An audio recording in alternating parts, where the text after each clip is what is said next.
بخاری حدیث نمبر 6003، کتاب الادب باب رحمت الناس والبہائم، اور مسند احمد میں حدیث نمبر 16759، ابو داؤد میں 2549 نمبر حدیث، مشکات المصابیح باب المعجزات الفصل الثانی صفحہ نمبر 40 میں آتا ہے۔ حضرت انس رضی اللہ تعالیٰ عنہ سے مروی ہے کہ ایک باغ میں آقا علیہ الصلوۃ والسلام تشریف لائے تو اونٹ نے آقا علیہ الصلوۃ والسلام کو باغ میں دیکھا تو وہ رونے لگا اور اس کی آنکھوں میں آنسو آ گئے۔ آقا علیہ الصلوۃ والسلام اس اونٹ کے پاس تشریف لائے اور اس کے سر پر، اس کے گردن پر ہاتھ پھیرا تو اس کو سکون ملا۔ تو آقا علیہ الصلوۃ والسلام نے فرمایا کہ یہ اونٹ کا مالک کون ہے؟ تو ایک انصاری صحابی ہے، عرض کیا یا رسول اللہ صلی اللہ علیہ وسلم یہ میرا اونٹ ہے۔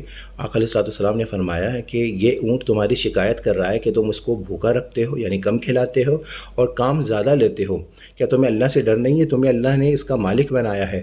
تو صحابی نے عرض کیا یا رسول اللہ آئندہ میں خیال کروں گا۔